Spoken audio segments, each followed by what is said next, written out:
नमस्कार। आज की इस चर्चा में हम सीधे उन प्राचीन ग्रंथों के पन्नों में चलेंगे और एक ऐसी कमाल की सुबह की दिनचर्या को डिकोड करेंगे जो शारीरिक स्वास्थ्य को आध्यात्मिक भक्ति के साथ गहराई से जोड़ती है। ये प्राचीन जीवन शैली और वेलनेस का एक बेहद दिलचस्प हिस्सा है। आजकल की इस भाग दौड़ भरी जिंदगी में थकान, बेचैनी और दवाइयों पे निर्भरता ऐसी लगती है जैसे ये जिंदगी का एक नॉर्मल हिस्सा बन चुकी हैं, है ना? लेकिन क्या दिन की शुरुआत करने का कोई और बेहतर, एकदम नेचुरल तरीका हो सकता है? प्राचीन ग्रंथों में इसका बड़ा ही दिलचस्प जवाब मिलता है। भाग 1, बीमारी की समस्या और उसका एक प्राचीन समाधान। तो चलिए इसमें थोड़ा गहराई में चलते हैं। आजकल सुबह आंख खुलते ही सबसे पहले क्या याद आता है? चाय या कॉफी? एकदम रिफ्लेक्स एक्शन की तरह। लेकिन इसके बिल्कुल उलट पारंपरिक तरीका कहता है कि सुबह उठते ही सबसे पहले खाली पेट सिर्फ सादा जल पीना चाहिए। चाय की जगह शरीर को सबसे पहले नेचुरली हाइड्रेट करने पर जोर दिया गया है। भाग 2, तांबे के बर्तन का नियम। अब यहाँ एक बहुत ही जरूरी, बल्कि कहूँ तो एकदम सख्त चेतावनी भी आती है। तांबे के बर्तन का इस्तेमाल करना तो ठीक है, लेकिन अगर इस बर्तन को अंदर से अच्छी तरह रगड़कर साफ नहीं किया गया तो उसमें जो काई जमती है वो सीधे एक खतरनाक जहर का काम करती है। मतलब फायदे की जगह सीधा भारी नुकसान। इसलिए सफाई एब्सोल्युटली क्रूशियल है। भाग 3, नारद पुराण का विशेष मंत्र। ये ग्रंथ सुबह के रूटीन का एकदम सटीक स्टेप बाय स्टेप सीक्वेंस देता है।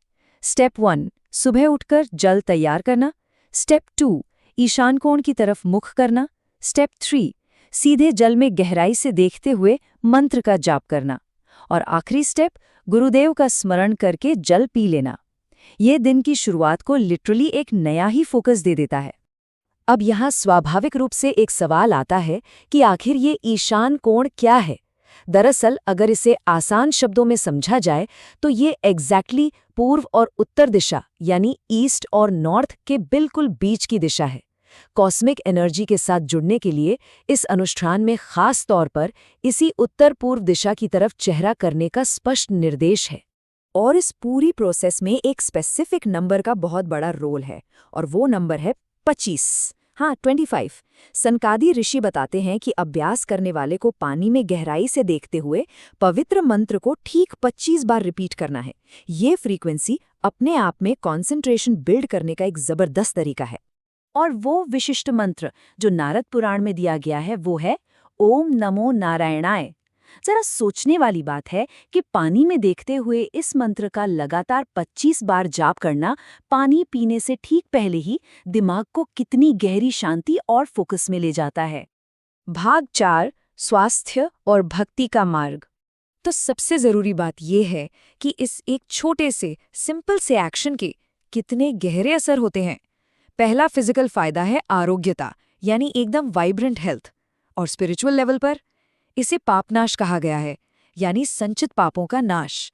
स्रोत सामग्री बताती है कि ये अंदर से फिजिकल और मेंटल दोनों लेवल पर एक पूरा प्योरिफिकेशन कर देता है। वैसे इस सबका जो अल्टीमेट फिलोसॉफिकल टेकअवे है वो और भी ज्यादा डीप है। एक सच्चा भक्त सिर्फ इसके फिजिकल हेल्थ बेनिफिट्स तक ही सीमित नहीं रहता। असल फोकस, एकदम फर्म फोकस, भगवान और गुरु पर टिका होता है। हेल्थ मिलना तो बस एक बाय प्रोडक्ट है, लेकिन मेन गोल एक गहरा स्पिरिचुअल कनेक्शन बनाना है। तो अंत में एक बहुत ही विचारोत्तेजक सवाल उभर कर आता है, क्या आज की मॉडर्न मॉर्निंग रूटीन में फिजिकल हेल्थ और स्पिरिचुअल डिवोशन के बीच का ये गहरा कनेक्शन बिल्कुल गायब हो चुका है? इस विश्लेषण को यहीं विराम देते हैं, इस सोच विचार के साथ कि शायद इन प्राचीन तरीकों में ही स्वास्थ्य और शांति का असली जवाब छिपा है।